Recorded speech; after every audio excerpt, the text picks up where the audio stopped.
examine the following functions for continuity where we have f of x is equal to modulus of x minus 5. Modulus ಅಂತ ಹೇಳಿದ್ರೆ ಜ್ಞಾಪಕ ಇದೆಯಾ? ಈ graph ನೋಡಿ ಗೊತ್ತಾಗುತ್ತೆ. So this is a modulus function. ಇದರಲ್ಲಿ ನಾವು ನೆಗೆಟಿವ್ ಕೊಡ್ತು ಅಂತ ಹೇಳಿದ್ರೆ ನಮ್ಮ ಉತ್ತರ ಪಾಸಿಟಿವ್ ಬರುತ್ತೆ, ಸರಿನಾ? ಫಾರ್ ಎಕ್ಸಾಂಪಲ್ ನೆಗೆಟಿವ್ 5 ಕೊಡ್ತು ಅಂತ ಹೇಳಿದ್ರೆ ಪಾಸಿಟಿವ್ 5 ಬರುತ್ತೆ, ಪಾಸಿಟಿವ್ 5 ಕೊಡ್ತು ಅಂತ ಹೇಳಿದ್ರೆ ಪಾಸಿಟಿವ್ 5ನೇ ಬರುತ್ತೆ ಅಲ್ವಾ? ಸರಿ ತಾನೆ? ಸೊ ಈ ಥರ ಇರಬೇಕಾದ್ರೆ ಈ ಎಕ್ಸ್ಪ್ರೆಷನ್ ಏನಾಗುತ್ತೆ, ಈ ಎಕ್ಸ್ಪ್ರೆಷನು ಈ ರೀತಿಲಿ ಬದಲಾಗುತ್ತೆ ನೋಡಿ.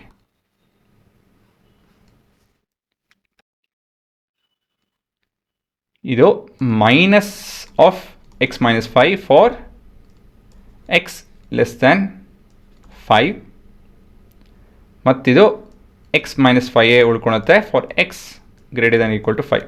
ಈ ರೀತಿಯಲ್ಲಿ ಬದಲಾಗುತ್ತೆ ಕಂಡು. ಸೊ ಇಲ್ಲೇನು ನೋಡ್ತಾ ಇದ್ದೀವಿ, for X less than 5 negative ಬಂತು ಅಂತ ಹೇಳಿದ್ರೆ ಔಟ್ಪುಟ್ಟು ಅದನ್ನು -1 ಜೊತೆ ಮಲ್ಟಿಪ್ಲೈ ಮಾಡಿ ಈ ಉತ್ತರ ಕೊಡುತ್ತೆ. ಸೊ ನಾವು ಇದನ್ನು -1 ಟೈಮ್ಸ್ ಆಫ್ ಇದಂತ ಬರ್ಕೊಬೋದು ಅಲ್ವಾ? ಯಾಕಂತೇಳಿ ಒಂದು ಎಕ್ಸಾಂಪಲ್ ತೊಗೊಳ್ಳಿ, ಸಿಂಪಲ್ ಎಕ್ಸಾಂಪಲು.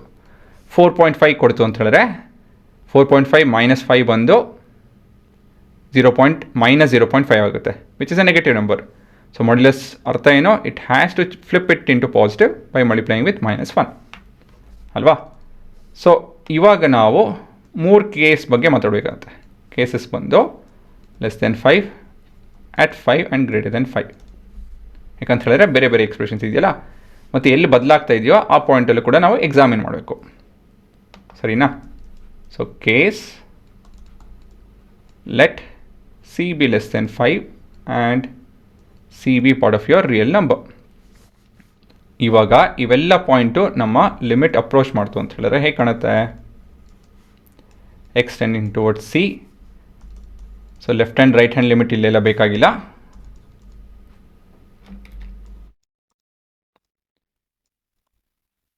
ಇದು ಸಿಂಪ್ಲಿಫೈ ಹಾಕ್ಕೊಂಡು -c + 5. This is direct substitution. ಇವಾಗ F of C is equal to minus of C - 5, so -c + 5. So ಇದೆಂಥದ್ದಿದೋ, this is same as limit F of X as X tends towards C ಅಲ್ವಾ? ಏನು substitution ಮಾಡ್ತಿದ್ದೀವಿ ಅಷ್ಟು ಇನ್ನೇನಿಲ್ಲ. So ಇವೆಲ್ಲ equal, ಹಾಗಾಗಿ it is continuous over here.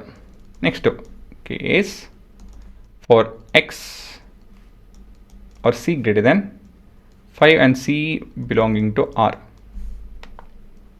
So we have limit f of x as x tends towards c. So this will be limit x tending towards c. ಈ ಥರ case ಬಂದಾಗ the behavior of the function is x - 5. ಸರಿನಾ? So ಯಾವ ಜಾಗದಲ್ಲಿ ಯಾವ ಥರ behave ಆಗುತ್ತೆ ಅಂತ ನೋಡ್ಕೊಂಡು ನೀವು ಸಬ್ಸ್ಟಿಟ್ಯೂಟ್ ಮಾಡಿ ಮುಂದುವರಿಬೇಕು. ಮತ್ತಿವಾಗ ಇದನ್ನು ಸಬ್ಸ್ಟಿಟ್ಯೂಟ್ ಮಾಡ್ತು ಅಂತ ಹೇಳಿದ್ರೆ ಡೈರೆಕ್ಟ್ ಸಬ್ಸ್ಟಿಟ್ಯೂಷನು c - 5 ಬರುತ್ತೆ ಅಲ್ವಾ?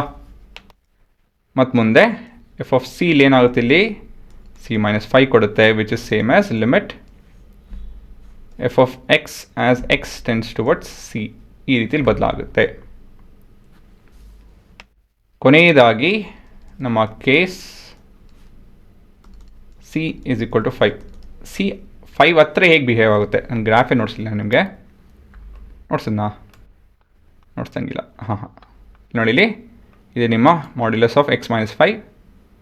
ಸೊ ಗ್ರಾಫ್ ಹೇಗಿದೆ ನೋಡಿ, ಅದೇ ಥರ ಕಾಣುತ್ತೆ. ಏನಂತ ಹೇಳಿದ್ರೆ ಇಲ್ಲಿ 0 ಬದಲಾಗಿ 5ಕ್ಕೆ ಶಿಫ್ಟ್ ಆಗಿದೆ.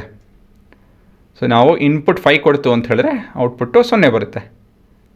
ಸೊ ಈ ಕಡೆ ಬಲಭಾಗದ ಕಡೆ ನೋಡ್ಬೋದು, ಈ ರೀತಿಯಲ್ಲಿ +5 ಆ್ಯಡ್ ಮಾಡ್ಕೊಂಡು ಹೋಗುತ್ತೆ ಅದು. ಸೊ 10 ಪ್ಲಸ್ ಇದು -5 ಅಲ್ವಾ, 10 - 5 is 5. ಸೊ ಇಲ್ಲಿ ನೋಡ್ಬೋದು, ನಾವು ಇನ್ಪುಟ್ಟು ನೆಗೆಟಿವ್ ಕೊಟ್ಟರು, ನಾವು ಏನೇ ಕೊಟ್ಟರು ನೆಗೆಟಿವ್ ಅಂದರೆ ಈ ಕಡೆ ಬಂತು ಅಂದರೆ ನೆಗೆಟಿವೇ ಬರ್ತವೆ, ಅದು ಪಾಸಿಟಿವ್ ಫ್ಲಿಪ್ ಮಾಡಿ ಈ ಔಟ್ಪುಟ್ ಕೊಡುತ್ತೆ, ಸರಿ ತಾನೆ? So it is continuous. So ಅದನ್ನು ಬರೆದು ನೋಡಿಸ್ಬೇಕು. ಇಲ್ಲಿ ನಾವು talking about at C at a particular point. ಇದನ್ನು ನಾವು ಹೇಗೆ ಬರೀಬೇಕು ಅಂತ ಹೇಳಿದ್ರೆ, left hand limit right hand limit ಎರಡು ಕಡೆಯಿಂದ ಅಪ್ರೋಚ್ ಮಾಡಬೇಕು. ಏನಕ್ಕಪ್ಪ ಅಂತ ಹೇಳಿದ್ರೆ ಇಲ್ಲಿನ ಎಕ್ಸ್ಪ್ರೆಷನ್ ಬೇರೆ ಬೇರೆ ಇದೆ ಅಲ್ವಾ? From the left hand limit we have the expression to be x minus 5. So ಇದೇನಾಗುತ್ತಿದ್ದು minus 5 which is equal to 0. This is on direct substitution. ಮತ್ತು ಮುಂದೆ limit f of x as x tends towards 5 from the right hand side. So ಇಲ್ಲಿ ಎಂಥ value ತೊಗೊಳ್ತಿದ್ದೋ x minus 5 ಅಲ್ವಾ. ಮತ್ತೊಂದು ಸತಿ ನೋಡ್ಸ್ಕೊಡ್ತೀನಿ ನೋಡಿ. ಇಲ್ಲಿ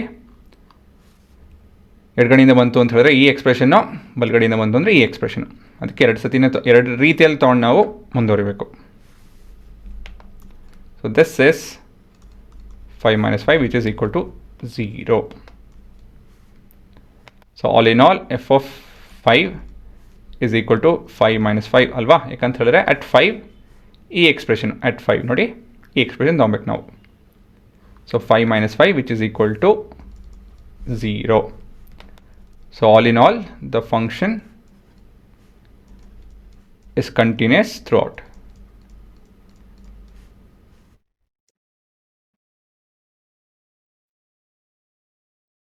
So, ಇದೆ ನಿಮ್ಮ ಉತ್ತರ.